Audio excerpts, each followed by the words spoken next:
نحمده ونستعينه ونستغفره ونؤمن به ونتوكل عليه ونعوذ بالله من شرور أنفسنا ومن سيئات أعمالنا من يهده الله فلا مضل له ومن يضلل فلا هادي له وأشهد أن لا إله إلا الله وحده لا شريك له لا ند له ولا ضد له ولا مثل له ولا مثيل له وأشهد أن محمدا عبده ورسوله أما بعد فقد قال الله تعالى في كلامه المجيد أعوذ بالله من الشيطان الرجيم ظهر الفساد في البر والبحر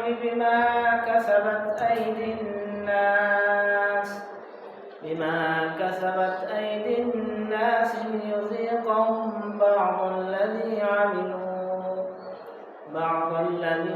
عملوا لعلهم يرجعون. وقال رسول الله صلى الله عليه وسلم أمتي هذه أمة مرحومة ليس عليها العذاب في الآخرة إلى آخر الحديث. معزز ومحترم حضرات مربيان عظام وديگر মুসল্লিয়ান কিরাম, আমরা আল্লাহ সুবহানাহু ওয়া তাআলার মহান দরবারে লাখো কোটি শুকরিয়া জ্ঞাপন করছি, যিনি আমাদেরকে অন্যান্য জুমার নেই আজকেও সালাতুল জুমআ আদায়ের লক্ষ্যে এয়ালি জামে মসজিদে আসার তৌফিক এনায়েত করেছেন। সেজন্য সকলেই অন্তঃস্থল থেকে বলি আলহামদুলিল্লাহ।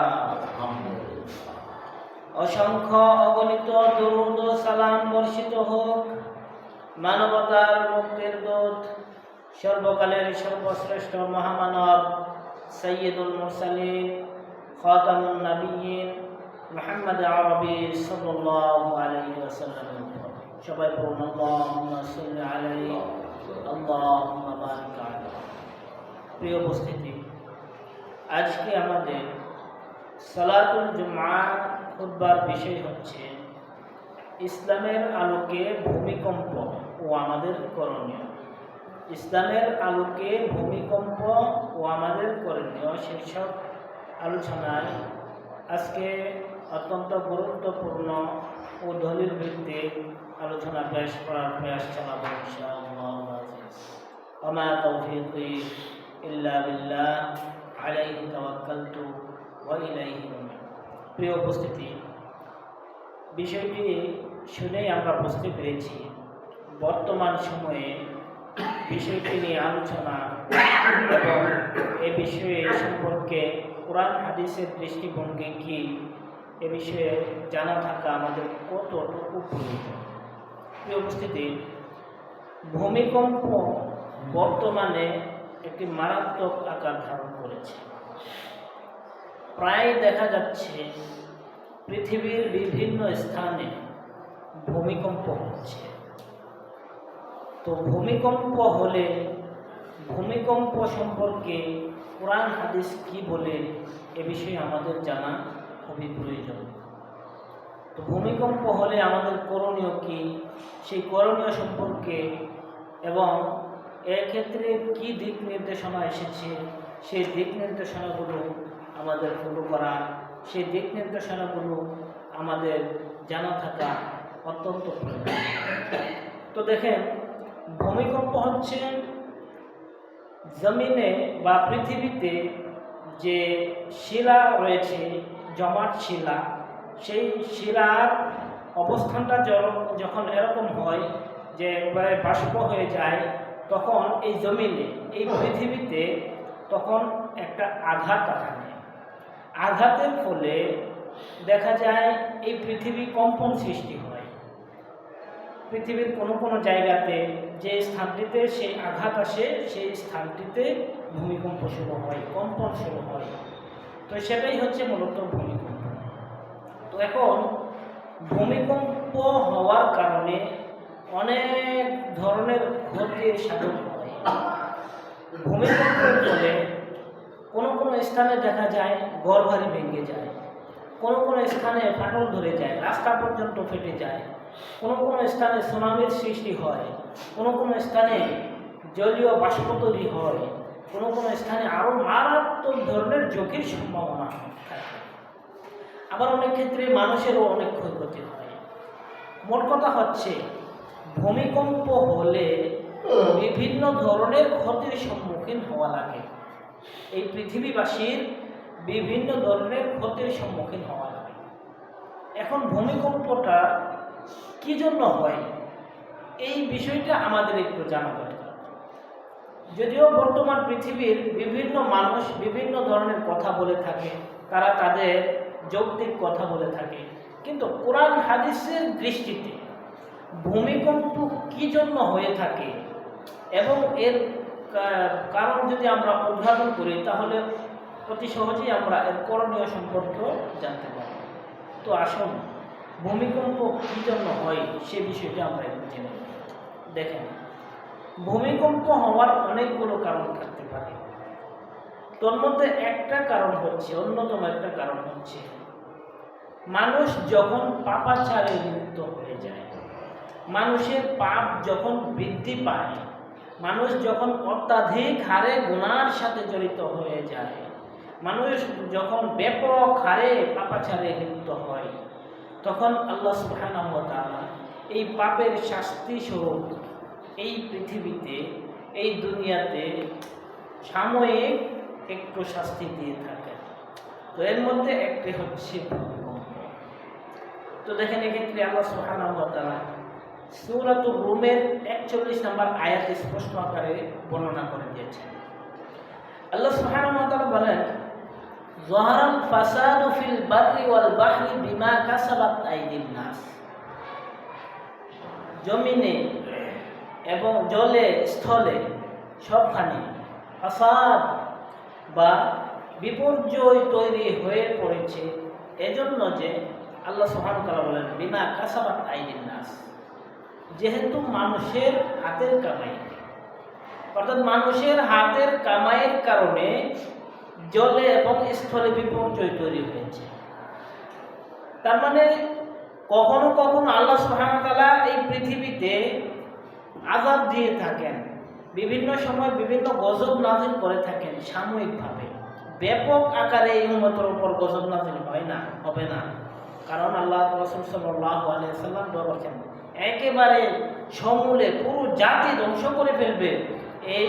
এই জন্য আল্লাহ রাসূল সাল্লাল্লাহু আলাইহি ওয়াসাল্লাম আল্লাহর কাছে দোয়া করছেন একেবারে জাতি ধ্বংস না করে। এজন্য সাময়িক শিক্ষার জন্য মানুষ যেন সঠিক পথে ফিরে আসে, এই অন্যায় কাজ থেকে যেন তারা ফিরে আসে, এজন্য আল্লাহ সুবহানাহু ওয়া তাআলা সাময়িক শাস্তি প্রদান করেন। তো এর মধ্যে হচ্ছে একটি ভূমিকম্প। তো দেখেন আল্লাহ সুবহানাহু ওয়া তাআলা বলেন যাহারাল ফাসাদু ফিল বাররি ওয়াল বাহর বিমা কাসাবাত আইদিন নাস, যেগুলো মানুষের হাতের কামাই, মানুষেরা হাতে কামাই করে নিয়েছে, তার মানে তারা অন্যায় লিপ্ত হয়েছে, তারা অন্যায় কাজে জড়িত হয়ে পড়ছে, তারা বিভিন্ন অপরাধ সংগঠিত করছে। তো এই জন্য আল্লাহ সুবহানাহু ওয়া তাআলা বলছেন যাহারাল ফাসাদ, এই জমিনে বিপর্যয় তৈরি হয়েছে। তো এটা হয়েছে যেহেতু এ ধরনের কর্মকাণ্ডে যেহেতু মানুষ লিপ্ত হয়েছে, অতএব আল্লাহ সুবহানাহু ওয়া তাআলা বলছেন লিইউযিকাহুম বা'দাল্লাযী আমিলু, তারা যে সমস্ত অপকর্ম করেছে, যে সমস্ত গুনার কাজ করেছে, এজন্য আল্লাহ সুবহানাহু ওয়া তাআলা সাময়িক কি করবেন, লিইউযিকাহুম, তাদেরকে শাস্তি প্রদান করবেন। লিইউযিকাহুম, যাতে করে তিনি শাস্তি প্রদান করেন, বা'দাল্লাযী আমিলু, আর কি লাআল্লাহুম ইয়ারজিউন, এই শাস্তি থেকে তারা যেন শিক্ষা গ্রহণ করতে পারে, এই শাস্তি আসলে যেন তারা সৎ পথে ফিরে আসতে পারে। আল্লাহ সুবহানাহু ওয়া তাআলা এই শিক্ষা আমাদেরকে দিয়েছেন।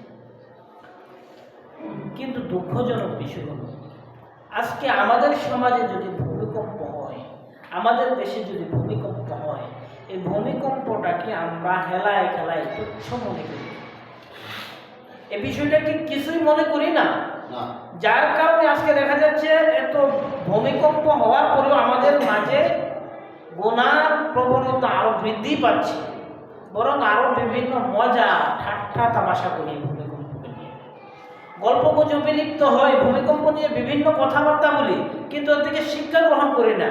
আমাদেরকে যে পাপ থেকে বাঁচতে হবে সে বিষয়ে আমাদের চিন্তা আসে না। সম্মানিত উপস্থিতি, আল্লাহ সুবহানাহু ওয়া তাআলা আমাদেরকে সাংকেতিক চিহ্ন ব্যবহার করছেন, আমাদেরকে এই সাময়িক শাস্তি প্রদান করে শিক্ষা দিচ্ছেন, যাতে করে আমরা অন্যায় থেকে ফিরে আসি, বিভিন্ন অপরাধ থেকে যেন আমরা ফিরে আসি, অপরাধ যেন বন্ধ করে দেয়, পাপ কাজ যেন বন্ধ করে দেয়। কিন্তু আমাদের অবস্থা ভিন্ন গতিতে চলছে, উল্টো গতিতে চলছে। এই শাস্তি দেখার পরেও আমরা শিক্ষা গ্রহণ করি না। আল্লাহ রাসূল সাল্লাল্লাহু আলাইহি ওয়াসাল্লাম এক্ষেত্রে গুরুত্বপূর্ণ একটা হাদিস বলেছেন। রাসূলুল্লাহ সাল্লাল্লাহু আলাইহি ওয়াসাল্লাম বলেছেন, উম্মতি হাযিহি উম্মাতুন মারহুমা, এই উম্মতে মুহাম্মাদি তারা হচ্ছে দয়াদ্র উম্মত, মানে তাদের প্রতি রহম করা হবে, মারহুম তারা, তাদের প্রতি রহম করা হবে, দয়া করা হবে। লাইসা আলাইহাল আযাব, তাদের জন্য চিরস্থায়ী আযাব নয়, ফিল আখিরাহ, আখিরাতে তাদেরকে চিরস্থায়ী আযাবে নিক্ষেপ করা হবে না। দেখেন আল্লাহ রাসূল সাল্লাল্লাহু আলাইহি ওয়াসাল্লাম এই উম্মতের জন্য যে দোয়া করেছেন, রাসূলুল্লাহ সাল্লাল্লাহু আলাইহি ওয়াসাল্লাম বলেছেন আখিরাতে এই উম্মতের চিরস্থায়ী শাস্তি হবে না। এরপরে তিনি যে কথাটা বললেন, ওয়াল আযাবু ফিদ দুনিয়া, তবে এই দুনিয়াতে তাদের সাময়িক শাস্তি হবে। এই শাস্তি কি? আল ফিতান, বিভিন্ন ফিতনা সংঘটিত হবে, ফিতনায় জর্জরিত হয়ে পড়বে এই উম্মত, দলে দলে বিভক্ত হবে, এক এক দল এক একটা মতাদর্শ নিয়ে থাকবে, বিভিন্ন ধরনের মত প্রকাশ করে তারা জাতি জাতি বিভিন্নভাবে ঝগড়াঝাটিতে লিপ্ত হবে, তারা যুদ্ধে লিপ্ত হবে, তারা একে অপরকে হত্যা করবে, একে অপরের বিভিন্ন ক্ষতি সাধন করবে। আজকের অবস্থায় তো আমরা দেখছি। তো দেখেন আল্লাহ রাসূল সাল্লাল্লাহু আলাইহি ওয়াসাল্লাম বলেছেন আযাবুহা ফিদ দুনিয়া, এই উম্মতের দুনিয়াতে শাস্তি হচ্ছে তারা ফিতনায় জর্জরিত হবে, ফিতনায় পড়ে যাবে। ওয়াজালাজিল, আরেকটা শাস্তি হচ্ছে এই উম্মতের, আরেকটা শাস্তি হচ্ছে ভূমিকম্প। এই উম্মতের জন্য ভূমিকম্প হবে, ভূমিধস হবে। মানুষ যখন মদ পানে অভ্যস্ত হয়ে পড়বে, মানুষ যখন জেনায় লিপ্ত হয়ে যাবে, মানুষ যখন অন্যায় কাজে জড়িত হয়ে পড়বে, তখন এই উম্মতের উপর আযাব আসবে। এই আযাবের মধ্যে একটা হচ্ছে ভূমিকম্প, জালাজিল ওয়াল কতল। আরেকটা শাস্তি হচ্ছে এই উম্মতের হত্যা। হত্যা ব্যাপক আকারে হবে, একে অপরকে হত্যা করে ফেলবে, নিজের ভাইকে হত্যা করে ফেলবে, তুচ্ছ ঘটনাকে কেন্দ্র করে একে অপরের সাথে ঝগড়াঝাটিতে লিপ্ত হবে, তুচ্ছ ঘটনাকে কেন্দ্র করে একজন আরেকজনকে মেরে ফেলবে। পাচ্ছে না এই ঘটনা? অহরহ ঘটছে আজকে আমাদের সমাজে। আল্লাহ রাসূল সাল্লাল্লাহু আলাইহি ওয়াসাল্লাম বলছেন এটা ফিতনা, এটা হচ্ছে এই উম্মতের শাস্তি। যারা পাপ কাজে জড়িত হবে তাদের এই শাস্তি অবধারিত, তাদের উপর এই শাস্তি আসবে।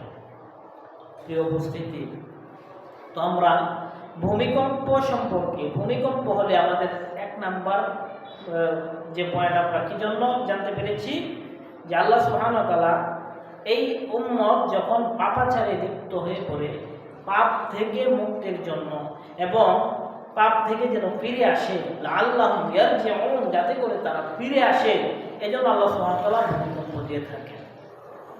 তাহলে এক নাম্বার আমরা কি জানলাম? পাপের কারণে। নাম্বার 2, কথা কি বোঝা যায়নি? সবাই বুঝতে পারছেন কথা? আচ্ছা, তো দেখেন 2 নাম্বার, এই ভূমিকম্প কিসের জন্য আসে? ভূমিকম্প আরেকটা কারণ হচ্ছে আল্লাহ সুবহানাহু ওয়া তাআলা বান্দাদেরকে পরীক্ষা করেন। বিভিন্ন সময় বিভিন্ন ক্ষতিতে ফেলে বান্দাকে আল্লাহ তাআলা পরীক্ষা করেন, কে দ্বীনের উপর অটল থাকে, কে আল্লাহ সুবহানাহু ওয়া তাআলাকে রব হিসেবে মেনে নেয়, আর কে শিরকে লিপ্ত হয়, বিভিন্ন পাপাচারে লিপ্ত হয়। এজন্য দেখেন আল্লাহ সুবহানাহু ওয়া তাআলা সূরাতুল বাকারার 155 নম্বর আয়াতে বলেন, ওয়ালানাবলুওয়ান্নাকুম বিশাইইন মিনাল খাউফি ওয়াল জু' ওয়া নাকসিন মিনাল আমওয়ালি ওয়াল আনফুসি ওয়াস সামারাত ওয়া বাশশিরিস সাবিরিন। এই আয়াতে আল্লাহ সুবহানাহু ওয়া তাআলা স্পষ্ট করে বলেছেন, ওয়ালা নাবলুওয়ান্নাকুম, আমি অবশ্যই তোমাদেরকে পরীক্ষা করব। তো দেখেন এই আয়াতে আল্লাহ সুবহানাহু ওয়া তাআলা স্পষ্ট বর্ণনা করছেন তিনি আমাদেরকে পরীক্ষা নিচ্ছেন। ওয়ালা নাবলুওয়ান্নাকুম, আমি অবশ্যই তোমাদেরকে পরীক্ষা করব। বিশাইইম মিনাল খাউফ, কখনো কখনো ভীত সন্ত্রস্ত করে, সাময়িক ভীতি প্রদর্শন করে। বিশাইইম মিনাল খাউফ ওয়াল জু', কখনো তোমাদেরকে ক্ষুধায় ফেলে, তোমাদেরকে অভাব অনটনে ফেলে। ওয়াল জু'i ওয়া নাকসিন মিনাল আমওয়ালি ওয়াল আনফুসি ওয়াস সামারাত, তোমাদের ধন সম্পদ কমিয়ে, তোমাদের মাল, তোমাদের ফল ফ্রুট এগুলো কিছু কমিয়ে তোমাদেরকে পরীক্ষা করবে। তো দেখেন এর মধ্যে অন্যতম হচ্ছে ভূমিকম্প। তো ভূমিকম্পের মাধ্যমে আমাদের ধন সম্পদ অনেক সময় নষ্ট হয়ে যায়। ভূমিকম্পের মাধ্যমে আমাদের বিভিন্ন ধরনের ক্ষতি হয়ে থাকে। ভূমিকম্পের মাধ্যমে আমাদের বাড়িঘর ধ্বংস হয়ে যায়। ভূমিকম্পের মাধ্যমে অনেক মানুষ মারা যায়। তো এক্ষেত্রে দেখা যাচ্ছে বিভিন্ন ক্ষতি সাধন হয়, গাছপালা নষ্ট হয়, রাস্তাঘাট নষ্ট হয়। এগুলো নষ্ট করে, এগুলো ক্ষতি করে আল্লাহ সুবহানাহু ওয়া তাআলা বলছেন তোমাদেরকে পরীক্ষা করব। ওয়ালা নাবলুওয়ান্নাকুম বিশাইইন মিনাল খাউফি ওয়াল জু'i ওয়া নাকসিন মিনাল আমওয়ালি ওয়াল আনফুসি ওয়াস সামারাত ওয়া বাশশিরিস সাবিরিন। এই কথাগুলো বলে আল্লাহ সুবহানাহু ওয়া তাআলা বলছেন তবে যারা ধৈর্য ধারণ করে তাদেরকে আপনি সুসংবাদ দেন। যারা ধৈর্য ধারণ করে তাদেরকে সুসংবাদ দেন। তো ভূমিকম্প আসলে যদি আমাদের ক্ষতি হয়ে যায়, আমাদের বাড়িঘর নষ্ট হয়ে গেল, আমাদের জানমালের ক্ষতি হলো, তখন আমাদের কি করতে হবে? আমাদের করণীয় হচ্ছে ধৈর্য ধারণ করা। আমরা যদি ধৈর্য ধারণ করতে পারি তাহলে মুমিনের কাতারে থাকবো, আমাদের জন্য সুসংবাদ রয়েছে। পক্ষান্তরে আমরা যে কাজগুলো করি, আমরা ধৈর্য ধারণ বুঝি না, যদি আমাদের কোনো কিছু নষ্ট হয়ে যায়, আমাদের কথার কথা ভূমিকম্পের কারণে আমার একটা বাড়ি নষ্ট হয়ে গেল, তখন মনে মনে কই যে আল্লাহকে আমাকেই দেখছে আর কাউকে দেখে নাই। এ ধরনের হয় না? এ ধরনের হয় আমাদের সমাজে। কেউ যদি বিপদে পড়ে, অসুস্থ হয়ে যায়, বারবার অসুস্থ হয় এবং অনেক টাকা পয়সা চলে যায় চিকিৎসা করতে, তখন বিশেষ করে দেখবেন আমাদের সমাজের মহিলারা এ ধরনের কথা বলেই থাকে। তাদের ধৈর্য অনেক কম, যার কারণে দেখা যায় বিপদ আরো কঠিনভাবে উদ্ধারণ করে। আল্লাহ সুবহানাহু ওয়া তাআলা এখানে বলছেন আমি পরীক্ষা করি। তো বিভিন্ন দুর্যোগ, বিভিন্ন অসুবিধা, বিভিন্ন বিপদ আপদ, এগুলোর মাধ্যমে আল্লাহ সুবহানাহু ওয়া তাআলা পরীক্ষা করেন, আমাদেরকে পরীক্ষা করছেন। তো ভূমিকম্প আল্লাহ সুবহানাহু ওয়া তাআলার পক্ষ থেকে একটা পরীক্ষা স্বরূপ, এর থেকে আমাদেরকে শিক্ষা নিতে হবে। কিন্তু যদি আমরা ধৈর্যচ্যুত হয়ে যাই, ধৈর্য হারা হয়ে যায়, তাহলে কিন্তু একটা সময় দেখা যাবে আমাদের ঈমানও চলে যাবে। কেউ যদি এরকম মনে করে যে আল্লাহকে আমাকেই দেখছে আর কাউকে দেখে নাই, তাহলে তার ঈমান কিন্তু চলে গেছে। সে যতই ইবাদত করুক আর কাজ হবে না, সে যতই ভালো কাজ করুক কোনো ভালো কাজ আল্লাহ কবুল করবেন না, সব কিছু ধ্বংস করে দেবেন। এজন্য এ ধরনের কথা থেকে খুবই সাবধান থাকতে হবে। এ ধরনের কথা তো দূরের কথা, এ ধরনের মনে মনে চিন্তাও করা যাবে না, বরং আল্লাহ সুবহানাহু ওয়া তাআলার প্রতি আস্থা বিশ্বাস রাখতে হবে। আল্লাহ সুবহানাহু ওয়া তাআলা আমাদেরকে আমাদের ভালোর জন্য এটা করেছেন। সম্মানিত উপস্থিতি, তো বলছিলাম ভূমিকম্পের আরেকটা অন্যতম কারণ হচ্ছে আল্লাহ সুবহানাহু ওয়া তাআলা বান্দাদেরকে পরীক্ষা করেন, বিপদ আপদে ফেলে পরীক্ষা করেন। এরপর আরেকটা অন্যতম কারণ হচ্ছে আল্লাহ সুবহানাহু ওয়া তাআলা ভীতি প্রদর্শন করেন, আল্লাহ আমাদেরকে ভয় দেখান। এজন্য তিনি বলেছেন ওয়ালা নুযিকান্নাহুম মিনাল আযাবিল আদনা দুনাল আযাবিল আকবার লাআল্লাহুম ইয়ারজিউন। আমি তাদেরকে একেবারে ছোট আকারে, আমি তাদেরকে ছোট আকারে, বড় আকারে নয়, আল্লাহ তাআলা এভাবে বলেছেন যে বড় আকারে নয়, ছোট আকারে শাস্তি প্রদান করে মাঝে মধ্যে। আমাদেরকে মাঝে মধ্যে তিনি ছোট আকারে শাস্তি প্রদান করেন। কেন? আল্লাহ তাআলা বলছেন ওয়ালা নুযিকান্নাহুম মিনাল আযাবিল আদনা দুনাল আযাবিল আকবার লাআল্লাহুম ইয়ারজিউন, যাতে করে মানুষ পাপ কাজ থেকে ফিরে আসে, যাতে করে মানুষ আল্লাহর পথে চলে আসে, যাতে করে অন্যায় কাজ ছেড়ে দেয়। তো দেখবেন মাঝে মধ্যে যদি আমরা বিপদে পড়ি, তো বিপদে পড়লে আমাদের উচিত হচ্ছে ধৈর্য ধারণ করে আল্লাহর দিকে ফিরে আসা, নেক কাজে জড়িত হয়ে পড়া, ভালো কাজ বেশি করে করা। কিন্তু আমাদের অবস্থাটা হচ্ছে ভিন্ন। আমরা যদি বিপদে পড়ি তো দেখা যায় ইবাদতে ছেড়ে দিই, এমনিতেই ইবাদত করি না, আরও যদি বিপদে পড়ে তা দেখা যায় আরও ইবাদত বন্দেগী ছেড়ে দেয়, হাই হতাশের মধ্যে পড়ে যায়, বিভিন্ন টেনশনে পড়ে যায়। তো এভাবে দেখা যায় আমাদের ইবাদত বন্দেগী তো দূরের কথা, তখন বিভিন্ন পাপ কাজের সাথে আরও ব্যাপক আকারে জড়িয়ে পড়ে। এই জন্য আল্লাহ সুবহানাহু ওয়া তাআলা বলছেন, বান্দাদেরকে আমি সতর্ক বার্তা দেই যাতে করে তারা ফিরে আসে। এই জন্য তিনি আরও বলেছেন যে আমিনতুম মান ফিস সামাই আইয়ুরসিল আলাইকুম আইয়াখসিফা আলাইকুম হাসিবা। তো দেখেন আল্লাহ সুবহানাহু ওয়া তাআলা আরেকটা আয়াত বর্ণনা করছেন, আমিনতুম, তোমরা কি নিরাপদ হয়ে গেছো? তোমরা কি মনে করছো যে তোমরা একেবারে সমস্ত আযাব থেকে বেঁচে গেছো? আমিনতুম মান ফিস সামাই আইয়াখসিফা বিকুমুল আরদ ফাইযা হিয়া তামুর।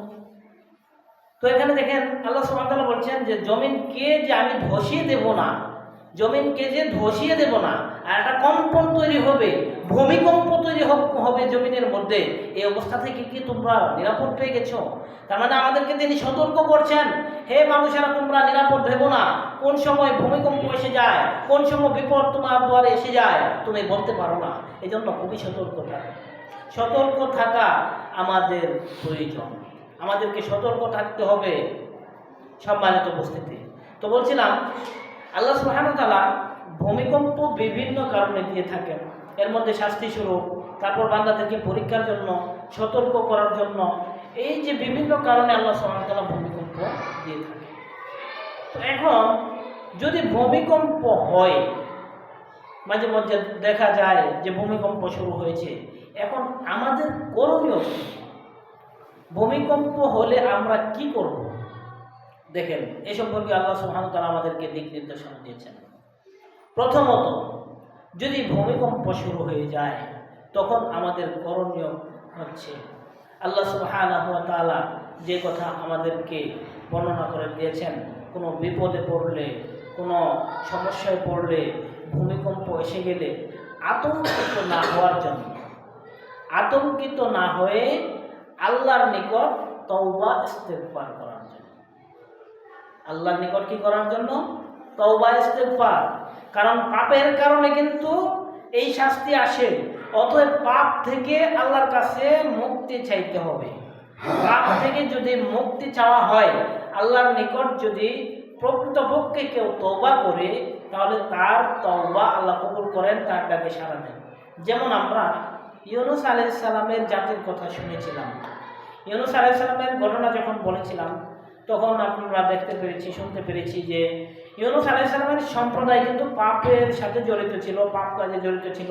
ইউনূস আলাইহিস সালাম বারবার চেষ্টার পরেও তারা ফিরে আসলো না। শেষ পর্যন্ত ইউনূস আলাইহিস সালাম তাদেরকে পাপের যে প্রায়শ্চিত্ত আযাব আসার প্রতিশ্রুতি দিলেন। তারা এটাকে হটকারিমূলকভাবে ইউনূস আলাইহিস সালামকে বিভিন্ন কথা বলে ফেলল।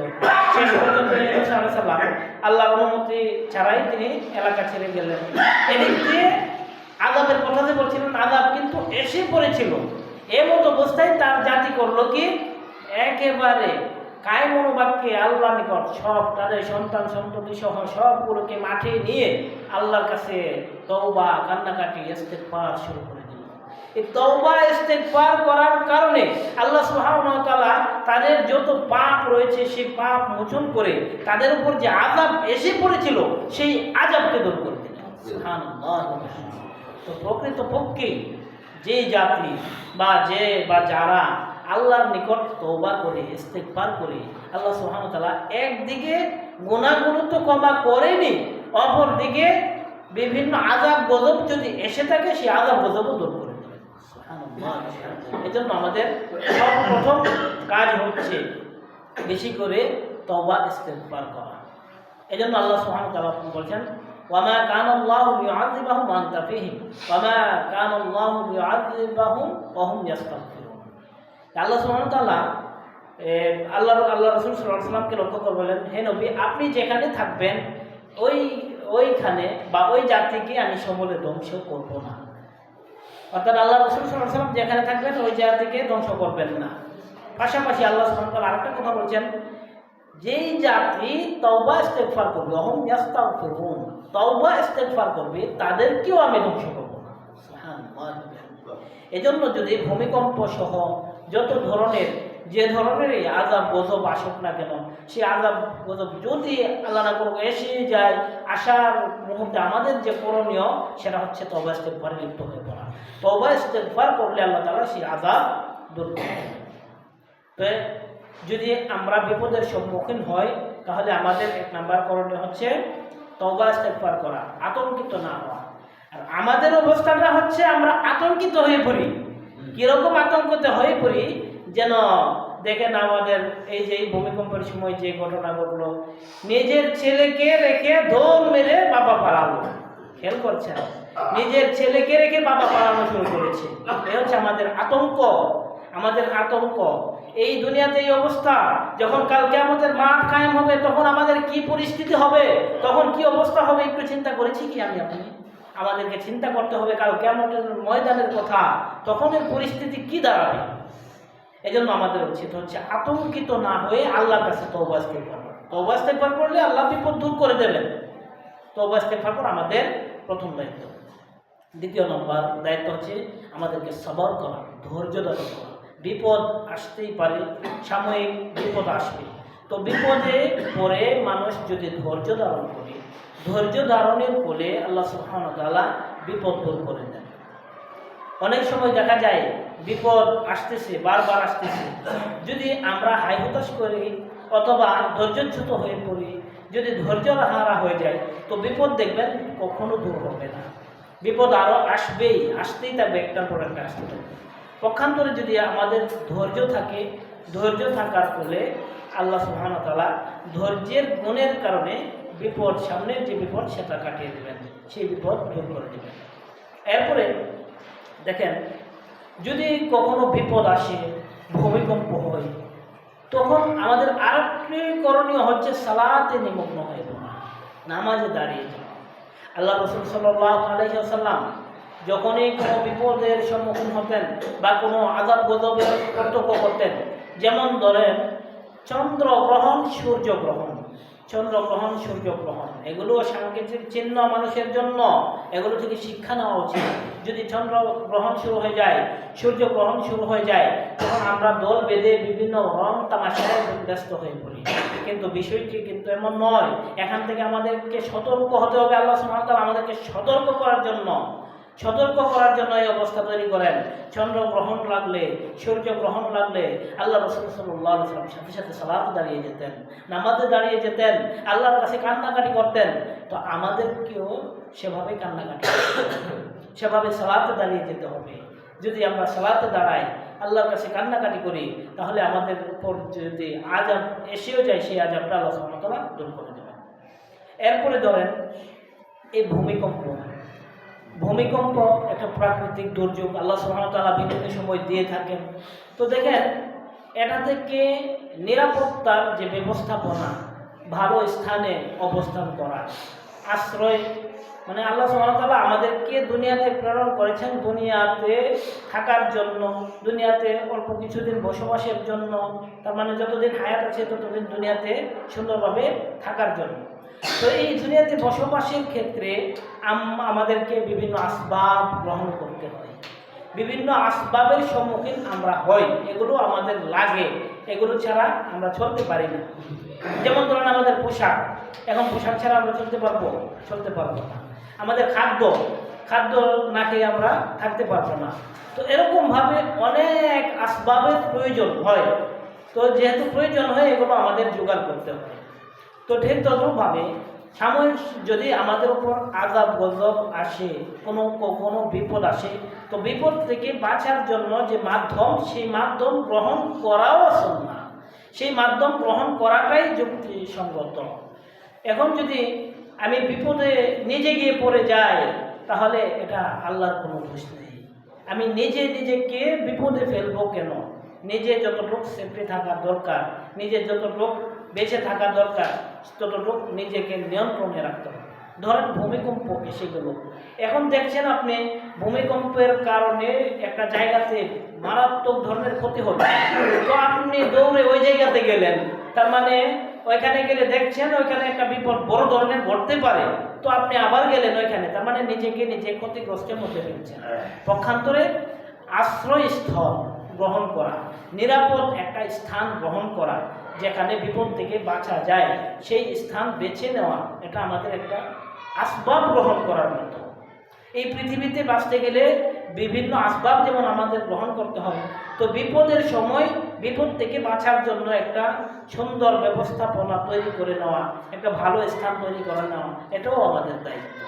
সম্মানিত উপস্থিতি, তো বলছিলাম ভূমিকম্প বিভিন্ন কারণে হয়ে থাকে, তো ভূমিকম্প থেকে বাঁচার জন্য আমাদেরও অনেক করণীয় রয়েছে।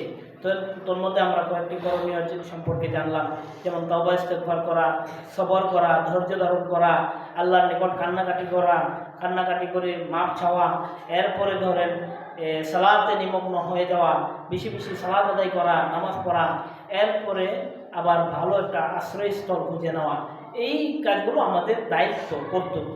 পাশাপাশি আল্লাহ সুবহানাহু ওয়া তাআলা যেই কারণে ভূমিকম্প দিয়ে থাকেন সেই কারণগুলো চিহ্নিত করা, যেমন পাপের কারণে ভূমিকম্প দিয়ে থাকেন, এর মধ্যে অন্যতম একটা কারণ আমাদেরকে পাপ ছাড়তে হবে। পাপ যদি ছেড়ে দেই তাহলে আল্লাহ সুবহানাহু ওয়া তাআলা এই সমস্ত আযাব গজব থেকে বাঁচাবেন। এরপরে ধরেন আল্লাহ তাআলা আমাদের মাঝে মাঝে পরীক্ষা করেন, তো পরীক্ষা কী কারণে করছেন আমাদেরকে একটু চিন্তা ভাবনা করতে হবে। আমি কি সমস্যার মধ্যে রয়েছি সেই সমস্যাগুলো চিহ্নিত করতে হবে যেন আমি পরীক্ষায় পাশ করতে পারি। এরপরে ধরেন সতর্কবার্তার জন্য আল্লাহ তাআলা সতর্ক করেন আমি কোন অন্যায়ের সাথে জড়িত আছি, যে কারণে আল্লাহ তাআলা আমাকে কী করছেন, সতর্ক করছেন, এই কারণগুলো চিহ্নিত করা। এগুলো চিহ্নিত করে যদি আমরা বাঁচতে পারি তাহলেই বিভিন্ন আযাব গজব থেকে আমাদের রেহাই পাওয়া যাবে, অন্যথায় কিন্তু বিপদ দুনিয়াতেও পরকালেও। এই জন্য দুনিয়া ও আখিরাতের বিপদ থেকে বাঁচতে হলে আমাদেরকে এই কাজগুলো করতে হবে। আল্লাহ সুবহানাহু ওয়া তাআলা আমাদের সকলকে বিষয়টি বোঝার ও আমল করার তৌফিক দান করুন। সকলে বলেন আল্লাহুম্মা আমিন।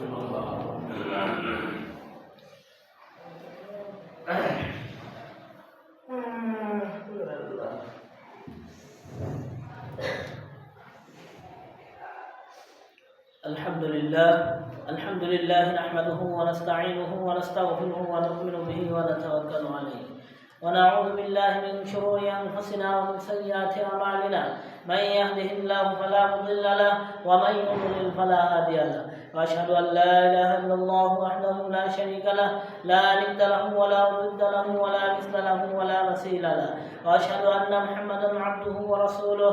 أما بعد، فقد قال الله تعالى في كلامه المجيد: أعوذ بالله من الشيطان الرجيم، إن الله وملائكته يصلون على النبي يا أيها الذين آمنوا صلوا عليه وسلموا تسليما. اللهم صل على محمد وعلى آل محمد كما صليت على إبراهيم وعلى آل إبراهيم إنك حميد مجيد. اللهم بارك على محمد وعلى آل محمد كما باركت على إبراهيم وعلى آل إبراهيم إنك حميد مجيد. اللهم صل على محمد النبي الأمي وعلى آله وسلم تسليما. اللهم اغفر لنا ولوالدينا ولأستاذنا ولشيخنا ولمشايخنا ولأحبابنا ولأزواجنا ولمن له حق علينا ولجميع المؤمنين والمؤمنات والمسلمين والمسلمات والأحياء منهم والأموات إنك سميع قريب مجيب للدعوات. اللهم ربنا آتنا في الدنيا حسنة وفي الآخرة حسنة وقنا عذاب النار.